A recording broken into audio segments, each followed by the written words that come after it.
بسم اللہ الرحمن الرحیم۔ السلام علیکم۔ 10th کلاس کیسے ہیں آپ سب؟ مجھے امید ہے کہ اللہ کے فضل و کرم سے آپ بالکل ٹھیک ہوں گے۔ تو آج آپ کی غزل نمبر 2، جس کی تشریح میں آپ کے ساتھ شیئر کروں گی۔ آپ کو ہر شعر کی تشریح پہلے اس کا مفہوم بتاؤں گی، اس کے بعد اس کی وضاحت ہوگی، یعنی اس کی تشریح ہوگی۔ یہ غزل جو آپ کے سامنے ہے، یہ غزل نمبر 2 ہے اور اس کے شاعر ہیں جگر مراد آبادی۔ جگر مراد آبادی نے یہ شعر لکھے ہیں، اس غزل کے اشعار جو ہیں انہیں لکھے ہیں۔ اور آئیے آغاز کرتے ہیں غزل نمبر 2 کا۔ شعر نمبر 1: آدمی آدمی سے ملتا ہے، دل مگر کم کسی سے ملتا ہے۔ مفہوم: اگرچہ ہم زندگی میں بہت سے لوگوں سے ملتے ہیں، مگر ہر شخص دل میں بسانے کے قابل نہیں ہوتا۔ دیکھیں کہ جب آپ مفہوم اس کا سمجھ لیں گے تو آپ کو تشریح کرنے میں بہت آسانی ہوگی۔ آدمی آدمی سے ملتا ہے، یعنی ہمیں زندگی میں بہت سے لوگ ملتے ہیں، دل مگر کم کسی سے ملتا ہے، لیکن ہر شخص جو ہے وہ اس سے آپ کو لگاؤ محسوس نہیں ہوتا، اس سے آپ کو محبت نہیں ہوتی۔ تو آئیے اس کی وضاحت کرتی ہوں۔ تھوڑا سا شاعر کے بارے میں۔ غزل کی کلاسیکی روایت کے امین صاحب طرز شاعر جگر مراد آبادی، جو اس غزل کے شاعر ہیں، وہ کہتے ہیں، غزل کے مطلع میں کہتے ہیں کہ زندگی کی شاہراہ پر چلتے چلتے ہمارا بہت سے لوگوں سے میل ملاپ ہوتا ہے۔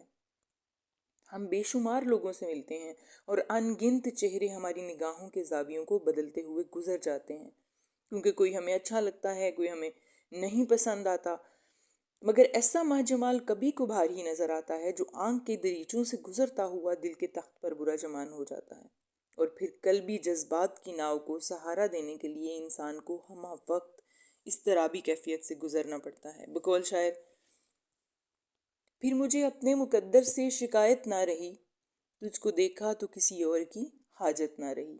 شاعر دراصل یہ کہنا چاہتا ہے کہ دل کی سلطنت ایک خود مختار سلطنت ہے جو اپنے راجے کا چناؤ خود کرتی ہے۔ انسان شعوری کوشش کے ذریعے محبت کی قلمرو میں داخل نہیں ہو سکتا۔ محبت اپنے انتخاب میں بھی آزاد ہے اور دل کا معیار بھی چونکہ الگ اور منفرد ہے، اس لیے ہر شخص اس کے معیار پر پورا نہیں اتر سکتا۔ تو فراز کا شعر ہے: تم تکلف کو بھی اخلاص سمجھتے ہو فراز، تم تکلف کو بھی اخلاص سمجھتے ہو فراز، دوست ہوتا نہیں ہر ہاتھ ملانے والا۔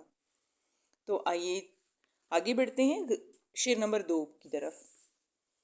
شعر نمبر 2 ہے: بھول جاتا ہوں میں ستم اس کے، وہ کچھ ہی سادگی سے ملتا ہے۔ تو آسان الفاظ میں مفہوم بتا دوں آپ کو۔ شاعر کہتے ہیں کہ محبوب اگرچہ بہت ظلم کرتا ہے، بھول جاتا ہوں میں ستم اس کے، یعنی محبوب اگرچہ بہت ظلم کرتا ہے، وہ کچھ ہی سادگی سے ملتا ہے، مگر جب ملاقات ہوتی ہے تو اس کے چہرے پر پھیلی ہوئی معصومیت مجھے اس کے سارے ظلم بھلا دیتی ہے۔ بہت آسان الفاظ میں یہ مفہوم ہے۔ تو اس شعر کی وضاحت کرتی ہوں، تشریح کرتی ہوں۔ شاعر شعر نمبر 2 میں کہتے ہیں کہ مجھے محبت کی سنگلاخ راہوں پر چلتے چلتے طرح طرح کے مصائب کا سامنا کرنا پڑا۔ عشق کی روایت بھی یہی ہے کہ جو اس میدان میں قدم رکھتا ہے، پھر اس کو سکون کا سانس لینا نصیب نہیں ہوتا۔ عاشق کی یہ فطری خواہش ہوتی ہے کہ اسے محبت کے جواب میں محبت ملے اور اس کا محبوب ہمہ وقت اس کی آنکھوں کے سامنے رہے تاکہ درد دل کا علاج ہو سکے، مگر محبوب عاشق کی تمام تر تڑپ اور لگن کو نظر انداز کرتے ہوئے اپنی دنیا میں مست رہتا ہے۔ اس کو اپنے عاشق کے شوق اور جذبے کی کوئی پرواہ نہیں ہوتی۔ تو شاعر کہتے ہیں کہ میرا محبوب بھی حسب دستور مجھ پر ظلم و ستم کے نت نئے دروازے کھولتا رہتا ہے، اور ہر آنے والا دن میرے لیے بے کسی اور بے بسی کی داستان رقم کرتا رہتا ہے، مگر جب ملاقات ہوتی ہے تو اس ستمگر کے چہرے پر پھیلی ہوئی معصومیت اور اس کا سادگی بھرا انداز مجھے سب کچھ بھلا دیتا ہے۔ میں پھر سے اس کے حسن دل فریب کی رعنائیوں میں کھو جاتا ہوں۔ ہجر کے کڑوے کسیلے لمحے وصال کی مٹھاس میں کہیں گم ہو جاتے ہیں، اور دل پھر اس کی محبت کی خوبصورت لے پر دھڑکنے لگتا ہے۔ اس سادگی پر کون نہ مر جائے اے خدا، تو عاشق محبوب کے ظلم و ستم سے تنگ آ کر بارہا تعلق توڑ دینے اور راہ جنوں کو چھوڑ دینے کا عہد کرتا ہے، مگر محبوب کی سادگی اور معصومیت اس کو پھر سے شکار کر کے دیوانگی کے زندان میں ڈال دیتی ہے۔ بقول شاعر: بڑھ گئیں تم سے تو مل کر اور بھی بے تابیاں، بڑھ گئیں تم سے تو مل کر اور بھی بے تابیاں، ہم یہ سمجھے تھے کہ اب دل کو شکیبا کر دیا۔ شعر نمبر 3 کی طرف بڑھتے ہیں۔ آج کیا بات ہے کہ پھولوں کا رنگ تیری ہنسی سے ملتا ہے۔ تو شعر نمبر 3 کا پہلے مفہوم بتا دوں۔ شاعر اپنے محبوب کی مسکراہٹ کو خراج عقیدت پیش کرنا چاہ رہا ہے۔ اس کے خیال میں جب پھول کھلتے ہیں تو وہ ایسے ہی خوبصورت دکھائی دیتے ہیں جیسے اس کا محبوب ہنستے ہوئے بھلا لگتا ہے۔ تو دیکھیں، شعر کو پڑھنے کے بعد پہلے اس کے مفہوم پہ آپ نے غور کرنا ہے۔ آج کیا بات ہے کہ پھولوں کا رنگ تیری ہنسی سے ملتا ہے، کہ پھولوں کی خوبصورتی کو شاعر نے اپنے محبوب کی ہنسی سے تشبیہ دے دی ہے۔ اس کی وضاحت کرتی ہوں شعر نمبر 3 کی۔ عاشق اپنے محبوب کے حسن بے مثال کے قصیدے پڑھنا اپنا فرض خیال کرتا ہے۔ اس کو اپنے محبوب کے دل نشیں پیکر کے سامنے دنیا جہاں کی دل آویزیاں ہیچ نظر آتی ہیں۔ وہ کبھی محبوب کی آنکھوں میں چشم غزال کی روشنی تلاش کرتا ہے، کبھی ہونٹوں میں گلاب کی پتیوں کا عکس ڈھونڈتا ہے، اور کبھی اس کو محبوب کی آواز کوئل کی کوک سے مشابہ نظر آتی ہے۔ یہ بھی محبت کا اعجاز ہے کہ حسن و رعنائی کی تمام تر معیار اس کو اپنے محبوب کے وجود میں سمٹے ہوئے نظر آتے ہیں۔ اس شعر میں بھی شاعر اپنے محبوب کی ہنسی کا قصیدہ پڑھتا ہوا اسے ایک نئے زاویے سے خراج عقیدت پیش کرتا ہے۔ شاعر موسم بہار میں کھلے ہوئے پھولوں کو دیکھتا ہے، پھولوں کی رعنائی اور تر و تازگی اس کو اپنی طرف مائل کرتی ہے، مگر اے محبت تیری کرشمہ سازیوں کے نثار۔ عاشق کو کھلے ہوئے پھولوں کے رنگ و روپ میں بھی اپنے محبوب کی ہنسی کا عکس نظر آ رہا ہے۔ وہ سمجھتا ہے کہ آج پھول اس لیے بھلے لگ رہے ہیں کہ ان کا خوشبو سے بھرا ہوا وجود میرے محبوب کی مسکراہٹ کا فیض لے کر بہار آفریں سما پیش کر رہا ہے۔ عاشق کے نزدیک اگر پھول اس پیکرے دل فریب کی مسکان کا انداز اپنائے ہوئے ہیں تو یقیناً بہار آ چکی ہے اور مسرت کا دور شروع ہو چکا ہے۔ دعا بہار کی مانگی تھی اتنے پھول کھلے، دعا بہار کی مانگی تھی اتنے پھول کھلے، کہیں جگہ نہ ملی میرے آشیانے کو۔ جی، شعر نمبر 4 آپ کے سامنے۔ سلسلہ فتنہ قیامت کا تیری خوش قامتی سے ملتا ہے۔ شاعر نے بہت آسان الفاظ میں شاعری کی ہے۔ دیکھیں اب، سلسلہ فتنہ قیامت کا تیری خوش قامتی سے ملتا ہے، تو اس کا مفہوم پہلے بتا دوں کہ شاعر جو ہے وہ اس شعر میں کہتا ہے کہ اے میرے محبوب، تمہارا قد جو ہے اور پیکر بہت خوبصورت ہے، کہ تمہاری جو فتنہ قیامت ہے۔ شعر نمبر 4، سلسلہ فتنہ قیامت کا تیری خوش قامتی سے ملتا ہے۔ تو آئیے اس کی تشریح دیکھتے ہیں۔ اس شعر میں شاعر اپنے محبوب کے قد رانا کی تعریف کر رہا ہے۔ شاعر کہتا ہے کہ میرے محبوب کا قد اور پیکر ایسا دل فریب ہے کہ اس کو دیکھنے والے دل تھامے بغیر نہیں رہ سکتے۔ ذکر جب چھڑ گیا قیامت کا، ذکر جب چھڑ گیا قیامت کا، بات پہنچی تیری جوانی تک۔ شاعر کہتا ہے کہ اے میرے محبوب، جس طرح قیامت کے روز ہنگامے بپا ہوں گے، ویسے ہی تیرے پیکر کی خوبصورتی نت نئے ہنگامے بپا کرتی ہے۔ دیکھنے والوں کی نگاہیں تیرے قد آفت کا طواف کرتے نہیں تھکتی۔ دل کے ایوانوں میں جذبات زلزلے بپا کرنے لگتے ہیں اور ہونٹ تیری خوش قامتی کے نغمے گانے کے لیے بے اختیار تھرکنے لگتے ہیں۔ قد و قامت آفت کا ٹکڑا تمام، قیامت کرے جس کو جھک کر سلام۔ شعراء محبوب کی چال اور حسن و جمال کی داستانوں کو بیان کرنے کے لیے بے نظیر تشبیہات اور نادر الوجود استعارات کا سہارا لیتے رہتے ہیں۔ ان کا محبوب اتنا خوبصورت ہے کہ خوبصورتی کے لیے الفاظ کا سرمایہ کم پڑنے لگتا ہے۔ عاشق کو تو معشوق کی تعریف کے لیے بعض اوقات مسلمہ خوبصورتی کے پیکر کی مثال دینا بھی اچھا نہیں لگتا۔ سرو یا گل آنکھ میں جچتے نہیں، دل پہ ہے نقش اس کی رعنائی کا۔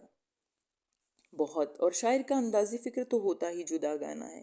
وہ کبھی محبوب کے قد کو سرو کے بوٹے سے تشبیہ دیتا ہے، کبھی لچکیلی شاخ سے مشابہ گردانتا ہے، اور کبھی جب خیال اور سوچ کے پرندے تھک کر بے حال ہونے لگیں تو بے اختیار کہنے لگتا ہے، تمہارے سر و قامت پر تصدق فتنہ محشر، تمہارے سر و قامت پر تصدق فتنہ محشر، تم ہی کو زیب دیتا ہے ہنسی ہونا جواں ہونا۔ جی، شعر نمبر 5 کی طرف بڑھتے ہیں۔ مل کے بھی جو کبھی نہیں ملتا، ٹوٹ کر دل اسی سے ملتا ہے۔ پہلے مفہوم بتا دوں، شاعر کہتا ہے کہ محبوب اگرچہ بہت ظلم و ستم کرتا ہے مگر دل ہے کہ مانتا ہی نہیں، ہمہ وقت اسی کی طلب میں ہلکان رہتا ہے۔ شعر نمبر 5 کی وضاحت، تشریح۔ شاعر نے اس شعر میں عاشق کی بے حسی اور بے بسی کی تصویر کھینچ کر رکھ دی ہے۔ ایوان عشق کا دستور یہی ہے کہ محبوب اگرچہ ظلم و ستم کے پہاڑ توڑے، بے اعتنائی اور عدم توجہی کی مثال قائم کر دے، مگر دل پھر اسی دشمن جاں کے گیت گاتا ہے جو دل کی دنیا کو زیر و زبر کرنے میں کوئی کسر اٹھا نہیں رکھتا۔ بڑھ گئیں تم سے تو مل کر اور بھی بےتابیاں، بڑھ گئیں تم سے تو مل کر اور بھی بےتابیاں، ہم یہ سمجھے تھے کہ اب دل کو شکیبا کر دیا۔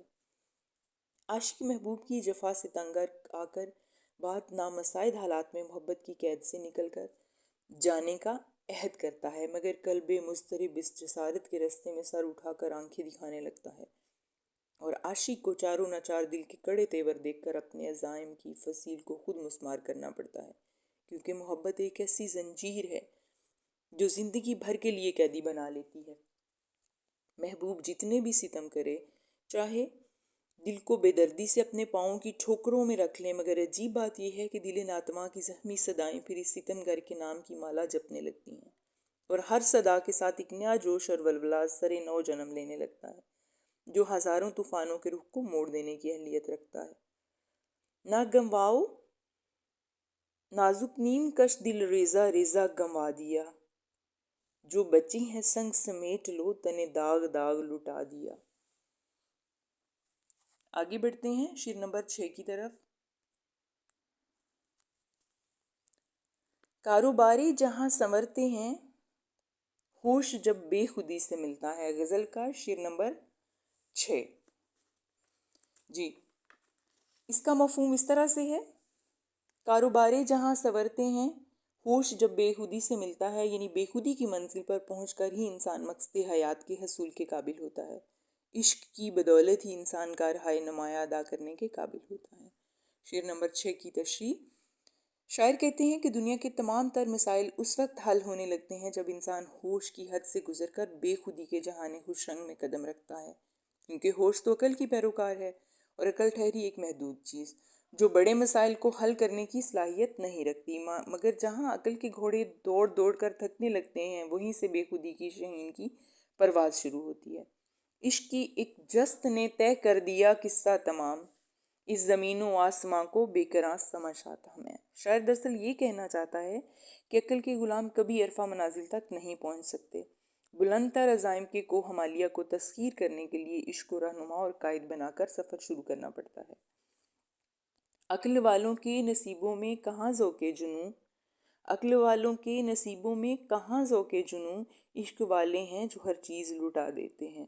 یہ حقیقت ہے کہ ہوش جب بے خودی کی سرحد میں داخل ہوتا ہے تو لافانی ہو جاتا ہے، اور پھر یہی لافانی جذبہ اسے اس مقام تک لے جاتا ہے جہاں فرشتوں کے بھی پر جلتے ہیں۔ بے خطر کود پڑا آتش نمرود میں عشق، بے خطر کود پڑا آتش نمرود میں عشق، عقل ہے محو تماشائے لب بام ابھی، عقل ہے محو تماشائے لب بام ابھی۔ تو آئیے چلتے ہیں آخری شعر کی طرف، غزل کے شعر نمبر 7 اور آخری شعر کی طرف۔ روح کو بھی مزہ محبت کا دل کی ہمسائیگی سے ملتا ہے۔ تو اس کا مفہوم بتا دوں پہلے، محبت جب دل کو اپنا ٹھکانہ بنا لیتی ہے تو روح بھی محبت کے جذبوں سے سرشار ہوئے بغیر نہیں رہ سکتی۔ شعر نمبر 7 کی تشریح۔ شاعر نے اس شعر میں محبت کی کارفرمائیوں کو بیان کرتے ہوئے دل کو انسانی وجود کا سب سے اہم ترین حصہ گردانا ہے، اس لیے کہ محبت جیسے عرفہ ترین جذبے کا مسکن دل ہی ہے، جہاں انقلاب آفریں جذبے پروان چڑھتے ہیں، دل ہی کی سرزمیں پر عشق جس جیسے آفاقی جذبے کا گلاب کھلتا ہے تو پورے وجود کو اپنی مہکار سے فیضیاب کرنے لگتا ہے، اور ویسے بھی دل خدا کا گھر ہے۔ میں اس کو کعبہ و بت خانے میں کیوں ڈھونڈنے نکلوں، میں اس کو کعبہ و بت خانے میں کیوں ڈھونڈنے نکلوں، میرے ٹوٹے ہوئے دل ہی کے اندر ہے مقام اس کا۔ تو شاعر کہتا ہے کہ دل میں جب محبت کلہائے رنگا رنگ پرورش پاتے ہیں تو نہ صرف انسان کے حالات بلکہ سارا وجود اس کی عطر سے مسحور ہونے لگتا ہے، حتیٰ کہ انسانی روح بھی سرشار ہوئے بغیر نہیں رہ سکتی۔ ویسے بھی یہ حقیقت ہے کہ روح اور دل کا تعلق گہرا ہے، مگر جذبات کی پرورش کا دل ہے، اور جب کوئی جذبہ دل کی رگ رگ میں سرایت کر جاتا ہے تو روح بھی اثر قبول کیے بغیر نہیں رہ سکتی۔ اور دوسرا یہ کہ محبت کا جذبہ چونکہ سطحی نہیں ہو سکتا، یہ گرد و پیش کو متاثر کیے بغیر نہیں رہ سکتا، اس لیے جب دل محبت کی تال پر رقص کرنے لگے تو روح کی دیوی بھی قدم سے قدم ملانے لگتی ہے۔ تو یہ آپ کی غزل نمبر 2 کی تشریح مکمل ہوئی۔ میں نے بہت خوبصورت اشعار کے ساتھ اور بہت اچھے الفاظ کے ساتھ آپ کو تشریح سمجھائی ہے، اور مجھے امید ہے کہ آپ نے اسے بہت اچھی طرح سے سمجھا ہوگا۔ تو برائے مہربانی میرے چینل کو سبسکرائب کیجئے، لائک اور شیئر کیجئے۔ بہت شکریہ۔ اللہ حافظ۔